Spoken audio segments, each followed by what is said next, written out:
Actually, something we talk about a lot is spending time, quality time together, and making the most of those opportunities. So we'll make the most of the evening and a few days off and stuff, which is nice. It's always obviously easier off the back of a win, but it's very important to keep on building those connections, spend time together.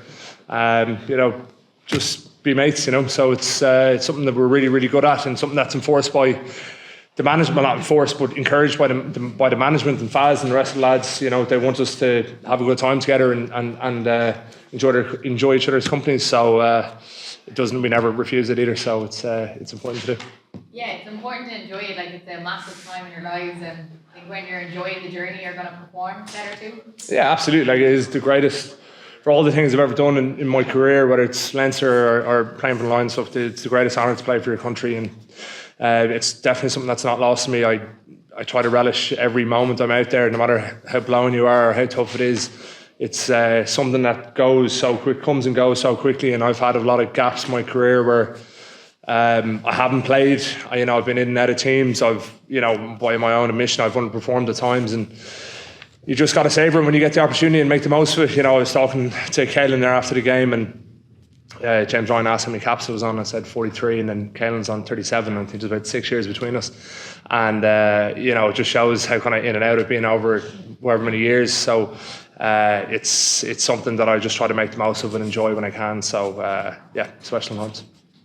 Yeah, well done. A new back row formation. There's a lot of talk about during just the switching in and out, but that probably as well as you could have expected it to go. 3 players playing very well, and it throws down something for Andy. He was a captain waiting to come back in. Yeah, absolutely. And I think, for myself and Berto to play 6 and 8 is grand, because that's what we normally do. But for Caelan to push into 7, something he's done before, but not very often, I thought he was excellent today. He was all over the pitch, and it's a testament to how hard he works. He's incredibly fit, and he gets around so much work, and probably a lot of unseen work. And I thought he was brilliant today. He was doing everything that you expect a 7 to do. He was getting over the ball. He was putting in good shots. He was carrying well. So he's so industrious, and he gets around the pitch incredibly well. And because he's able to do that, it allows myself and Berto to do our normal roles. So it's great. I like, no matter what back row plays, it's always a joy to be out there with the lads. So I thoroughly enjoyed my 80 minutes out there today and with the win. Just asking you about the crowd. I was asking a couple of lads earlier on, just the lull between that first try and maybe almost 20 minutes to the next one. Just when it kind of died down, you can hear them chatting away. Does that feed into the players? Do you pick that up? Do you know what? It's one of those things you only kind of pick up in break moments when you're resetting first scrum, or your lineouts and things like that. I think in comparison to Marseille last week, even when I came on, I nearly got one of the calls wrong because I couldn't really hear what James was saying for the call for the lineup because of the noise. So yeah, there was definitely some lulls in the crowd today, but in saying that, it's Sunday at 3:00. It's very different than playing a Saturday at 7:45 or an 8:00 kickoff. It's a different kind of demographic altogether. But in saying that, it's always great to be back in the Aviva in a full house, and you're looking around, seeing your mates and your family and stuff. So it's incredibly special.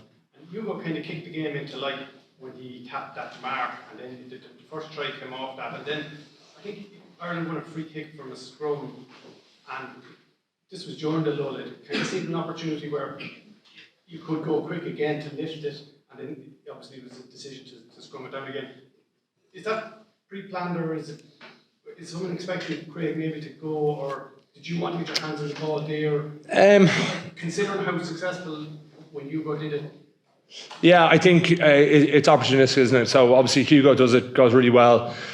We get a scrum, reset, free kick. You want to get the lads into the game as well. Especially the front row, they want to be scrummaging. They want to get a feel for it and stuff. So we're great position. It's a great platform to play off. So I can understand why we went for the free kick.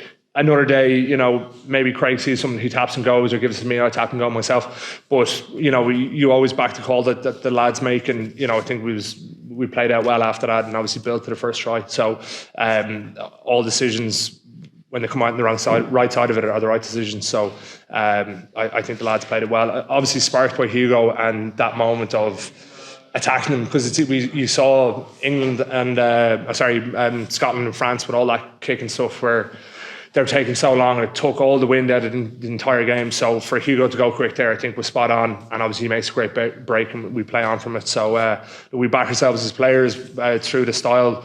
and the work that's done by the management team, the coaching staff throughout the week to take those opportunities when they come. And I thought Hugo did incredibly well in that moment. Jack, go on, Jack. Jerry. Go on, Jerry. Jack, it's always very interesting dynamic, and you've spoken about it when you go to 6, Caelan's at 8, or Caelan goes to 7, you're at 8, Ryan comes in. But you also talk about the quality of this team, what you're achieving. I'm guessing more so than ever before. We hear all these noises from outside the camp, but it's true that A, you'll play anywhere, bench, whatever it is, we happen to be involved. And maybe there's more of a selflessness about the group now than maybe you've ever known before.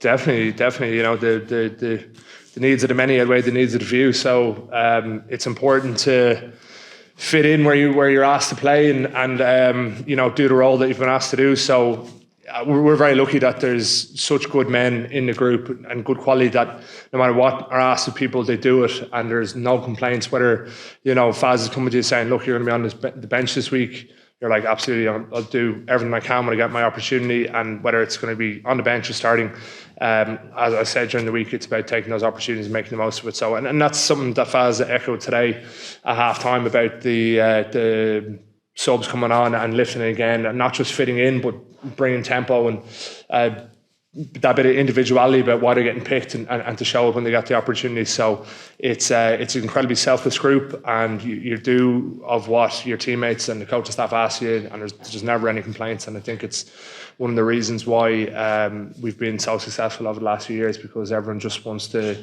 add to the value of the group. All right, Derek. Was that a purposeful Star Trek question? Answer. Was that Star Trek, was it? Was it? Well, Leonard Nimoy. I wouldn't know much about Star Trek now. It wouldn't be really my genre, but...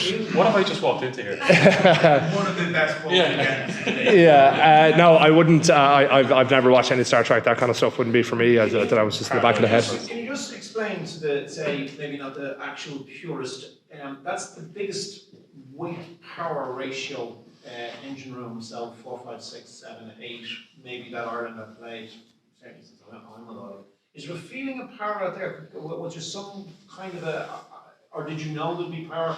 I mean, I know there's trade-offs in it, but what did it feel like out there on the run? Yeah, it's probably a sense you get during the week. Obviously, when you've got, you know, two large men like James and Joe in the second row, and then, you know, Berdo's obviously can do a job in the row as well. He's 6'6", whatever, and then myself and Caelan aren't too short either, so it's good weight there. And I think that the lads up front in the front row in particular love it, because you're getting so much energy and so much weight from the back five.